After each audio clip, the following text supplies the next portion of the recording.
All right, listeners, ready to get a little uncomfortable? Today, we're diving into some pretty murky waters. The intersection of politics, technology, and, well, let's just say unconventional thinking. Sounds a bit ominous. What exactly are we diving into? Our source material today is an episode 119 to be exact, from the Future Shook podcast. Future shock. Okay. It's hosted by a guy who calls himself Days of Noah, and let's just say he has some strong opinions. All right. So, give me a taste. What kind of strong opinions are we talking about? He covers a lot.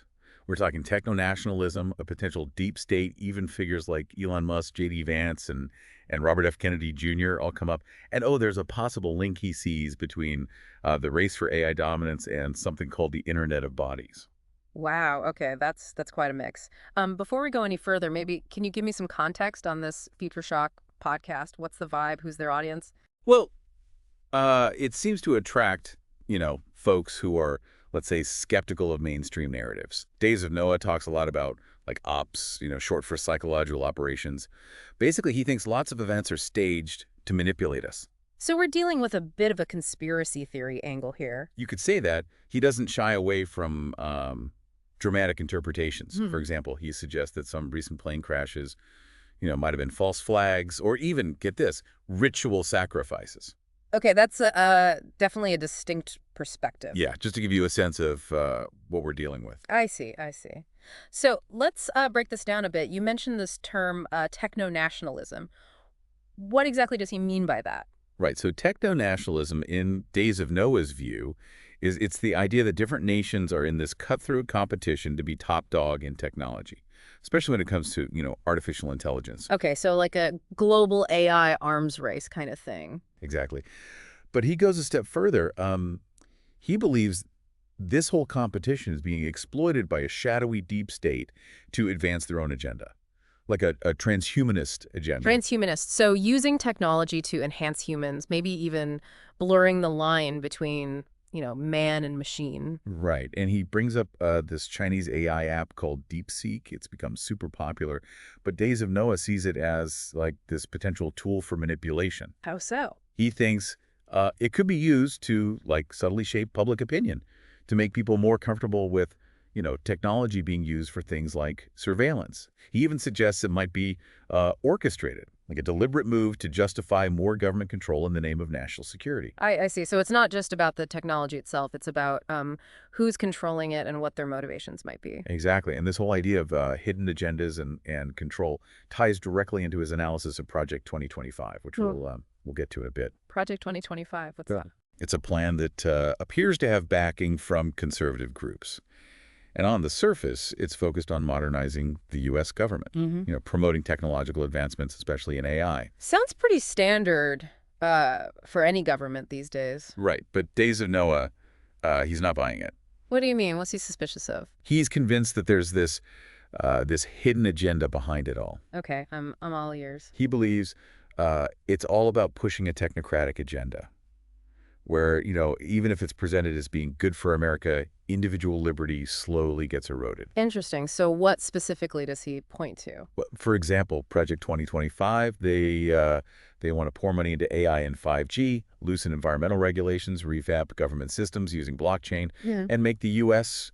The leader in digital assets.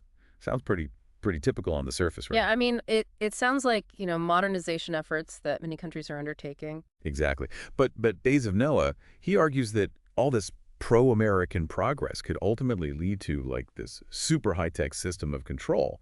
He's picturing a future where, the government can use technology to track and influence people's behavior. A bit like a digital puppet master. Yeah, exactly.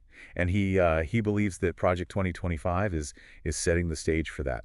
Whether intentionally or not, yeah, he's not quite sure. I see. So again, it comes back to who's controlling the technology and how they might use it to shift power dynamics. Right. And this whole idea of hidden agendas and control, it ties directly into how he views the modern conservative movement, which we'll dive into after. Oh, I'm ready to hear this. What's he saying about conservatives? Well, he's pretty critical. He thinks the movement has lost its way. It's become more about opposing the left than actually adhering to actual conservative values. Okay, so how does he support that claim? Give me an example.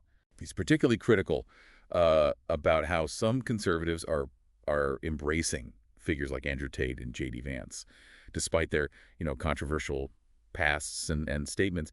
He sees it as a sign that the movement is prioritizing winning over principle. Interesting. So he's saying that they've abandoned their core values in favor of political expediency. Exactly. To him, it's like they've lost sight of what true conservatism is supposed to be about. That's a pretty strong critique. But, he also mentioned Robert F. Kennedy Jr., who isn't exactly your typical conservative figure. What's his take on him? RFK Jr., that's where things get really interesting. He's often seen as, a champion for science and truth. But Days of Noah points out what he sees as some pretty big contradictions in RFK Jr.'s views, especially when it comes to vaccines and technology. Okay, I'm curious. What kind of contradictions are we talking about? Well, for example, he highlights how RFK Jr. supports the CDC's vaccine schedule, right? But then also criticizes Big Pharma and raises concerns about potential vaccine risks. And get this, RFK Jr., he's also investing in gene editing technology while advocating for, caution around other technological advancements. So Days of Noah he's questioning whether RFK Jr. actually truly understands the implications of the very technologies that he's endorsing. That's a great question. And it leads us to the heart of Days of Noah's fears, the Internet of Bodies. The Internet of Body. Okay, no, I definitely need you to explain this one. What is that? Well, imagine a world where you have devices embedded in your body, constantly collecting data, transmitting it. It's being touted as the next big thing in healthcare. But Days of Noah, he's terrified of it. I can see why. That sounds like a surveillance nightmare waiting to happen. Exactly. He sees it as like the ultimate tool for control. Allowing those in power to monitor and manipulate our physical bodies. And get this, he points to this place, the Purdue University Center for the Internet of Bodies, as evidence that this is already happening. Wow. Okay, so we've got techno-nationalism, a potential deep state, concerns about Project 2025, critiques of both the left and the right, RFK Jr.'s complex stance, and now the terrifying prospect of the Internet of Bodies. It sounds like Days of Noah is weaving a very complex narrative about the future of technology and its impact on our freedom. You got it. And the thing is, all of this is just from the first part of the episode we're analyzing. There's so much more to explore, including his thoughts on education, the role of algorithms, and the blurring lines between man and machine. But we'll have to dive into all of that in the next part of this deep dive. All right, so picking up where we left off, Days of Noah, he's pretty critical of the modern conservative movement, seems particularly concerned about, their embrace of certain technologies, even while, advocating for individual liberty. How does he square that? Yeah, it's definitely a bit of a head scratch, right? You'd think those who champion freedom would be a bit more wary of technologies that could be used for surveillance and control. But Days of Noah, he argues that the conservative movement's focus on winning against China in this AI race has kind of blinded them to the dangers. So, the fear of losing out to a rival nation outweighs the potential risks of embracing these powerful new technologies without really truly understanding the implications. Exactly. And it's not just about the big picture stuff like AI dominance. He gets into the weeds on some specific technologies as well. Like, for instance, he brings up Project 2025's proposal to modernize government systems using blockchain, which, on the surface sounds kind of good, right? More transparency, more efficiency, all that. But Days of Noah, he worries that it could actually lead to greater centralization of power. Right. I mean, blockchain is often touted as this decentralized technology, but it really depends on how it's implemented, right? It Yeah. can definitely be used in ways that actually increase control and surveillance. And that brings us back to his whole point about, who controls the technology. It's not necessarily the technology itself that's good or bad, but how it's used. He even compares the rapid advancement of AI to a runaway train, speeding ahead with no one at the controls. Yeah, that's a pretty powerful image. Definitely captures that feeling of powerlessness, that we're being swept along by forces beyond our control. Exactly. And it's not just a feeling. He argues that we are, in fact, being manipulated and controlled by algorithms. He uses this term algorithmic capture to describe how these algorithms are shaping our online experiences, influencing what we see, what we believe, even how we behave. Yeah, this whole idea of algorithms shaping our reality. I mean, that's something I've been thinking about a lot lately. Yeah. It's like the lines between, human choice and algorithmic influence are just becoming more and more blurred. He takes that blurring even further when he talks about the concept of distributed identity. Distributed identity. Yeah, he explains how technology is kind of fragmenting our identities, creating like multiple versions of ourselves that exist in different online spaces. Okay. And because those spaces are so heavily influenced by algorithms, it's like these different versions of ourselves are being like shaped and manipulated in ways we might not even be aware of. Wow, that's a pretty unsettling thought. It's like our sense of self is becoming like scattered, less cohesive. And if those scattered pieces are being manipulated by algorithms, I mean, what does that mean for our sense of agency, our free will? Big questions, right? And they get even bigger when he starts talking about the merging of man and machine. He paints this picture of a future where the line between human and AI becomes so blurred that we create entirely new beings. So not quite human, not quite machine, but something in between. Yeah, and he points to the research being done at the Purdue University Center for the Internet of Bodies as evidence that this blurring is already happening. They're exploring how to use the human body as a data source, connecting us to the internet in ways that we can barely even imagine right now. It really makes you wonder where the human ends and the machine begins, and if we're already integrating technology into our bodies, how long will it be before that integration becomes so seamless that we can't even tell the difference? And that brings us back to RFK Jr., who seems to be kind of caught in the middle of all this. Hmm. Days of Noah he's puzzled by his seemingly contradictory stance on technology. On one hand, he's criticizing the pharmaceutical industry, warning about the potential risks of vaccines, all that. But on the other hand, he's investing in gene editing technology, advocating for things like blockchain and a more transparent government, which Days of Noah sees as potentially contributing to this technologically controlled future that he's so worried about. Yeah, it is interesting that he sees RFK Jr. as this potential pawn in all of this. I mean, RFK Jr. He's known for questioning authority, right? Yeah. Challenging the status quo. Yeah. You wouldn't necessarily think of him as someone who's easily manipulated. I agree. But Days of Noah, he seems to believe that even those with good intentions can be unwittingly used to advance an agenda that they don't fully understand. He suggests that RFK Jr.'s efforts to promote transparency, empower individuals, all that it might actually be playing into the hands of the very forces he's trying to fight against. So it's like he's saying that the system is so clever, so insidious that it can co-opt even its critics, using their own good intentions against them. Exactly, and this ties into another theme that Days of Noah he explores: the idea that the elites, the people who are orchestrating all this according to him, that they're actually afraid of the very forces they're unleashing. He plays this clip of Klaus Schwab. Oh, from the World Economic Forum. Yeah, the founder of the World Economic Forum, expressing concern about the rise of anti-system movements. And Days of Noah, he interprets this as fear, suggesting that the elites are worried about losing control as people wake up to their agenda. Yeah, that's a pretty classic conspiracy theory trope, right? The idea that the powerful are secretly terrified of the people they're oppressing. But here's where Days of Noah gets really interesting. He suggests that this whole battle, between the old globalist order and the emerging multipolar world, that it might actually be a manufactured conflict designed to distract us from the real agenda, which is this technologically controlled future where everyone, regardless of their political ideology, is ultimately subject to the same systems of control. So he's saying that the left-right paradigm, it's a false dichotomy, a distraction from the real power dynamics at play. Exactly. And he argues that this manipulation, it extends beyond the political sphere. He talks about how the obsession with winning the AI race, it's fueling this dangerous trend, the normalization of a technologically driven society where human values are being eroded. What do you mean by that? Like, give me an example. Well, he's particularly critical of the American education system. He argues that the emphasis on equality, participation trophies over competition and excellence.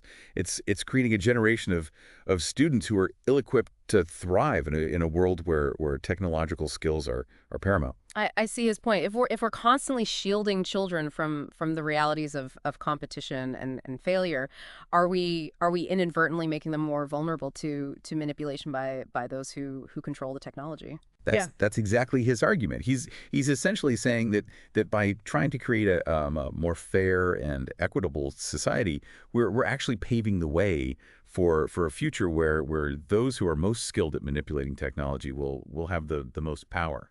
That's a pretty sobering thought. Definitely raises some important questions about, the unintended consequences of our well-intentioned efforts to create a better world. And he doesn't stop there. He goes on to explore, the anxieties surrounding transhumanism, the merging of man and machine, and the potential for technology to fundamentally alter what it means to be human.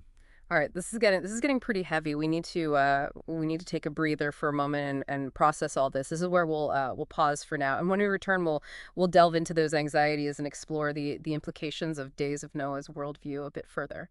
Okay, so back to Days of Noah, and remember, we're exploring this podcast episode not to necessarily endorse his views, but to try to understand his perspective and the anxieties that kind of drive it. And those anxieties are definitely running high, right? Last we left off, he was talking about how technology has the potential to fundamentally alter, what it means to be human, blurring the lines between us and machines. Yeah, he's really worried about this whole transhumanist movement. Sees it as this slippery slope towards, losing our humanity, becoming slaves to technology. And for him, it's not just some abstract philosophical debate. He sees evidence of this agenda everywhere, right? From the push for AI dominance to the research being done on the Internet of Bodies.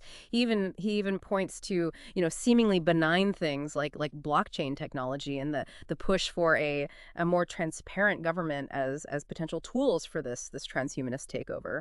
He seems to think that even those who are, critical of the system, like RFK Jr., are are unwittingly playing a role in advancing this agenda. It's like he sees this hidden hand orchestrating everything, pushing us towards this predetermined outcome. Exactly. And that outcome he fears is a world where human beings are reduced to data points, our thoughts and emotions manipulated by algorithms, our bodies, augmented and controlled by technology. It's a pretty bleak vision, but it's one that clearly resonates with a lot of people. I think what's so interesting about Days of Noah's perspective is that it transcends traditional political divides. He's critical of both the left and the right, sees them as two sides of the same coin, both ultimately leading us towards this technologically controlled future. That's a really important point. He doesn't see this as a battle between the liberals and conservatives, but as a battle between those who want to control technology and those who want to be controlled by it.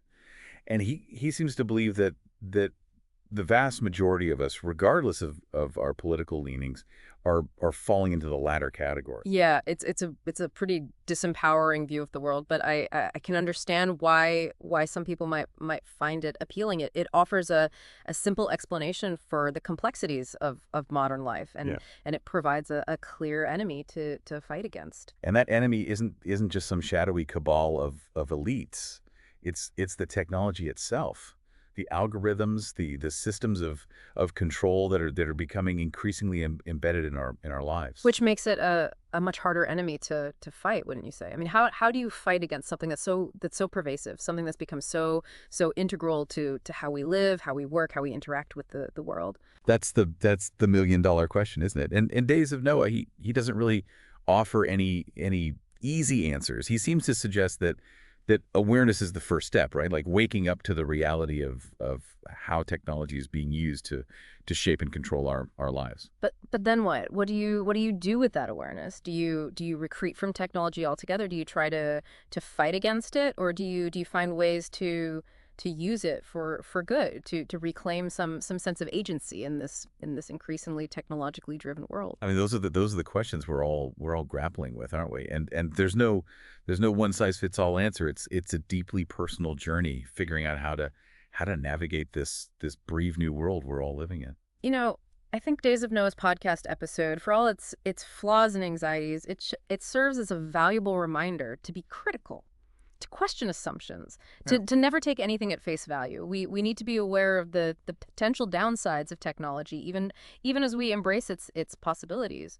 Absolutely. This deep dive, it wasn't about agreeing or disagreeing with Days of Noah. It was about understanding his perspective Yeah. and using it as a springboard for our own critical thinking. And that's what we hope you'll do as a listener. Take what you've learned from this deep dive and continue exploring, right? Read more, research more, talk to people with different viewpoints, Oh. and most importantly, form your own conclusions. Because in a world where information is constantly bombarding us, the most important skill you can develop is the ability to think for yourself. So keep questioning, keep learning, and keep diving deeper.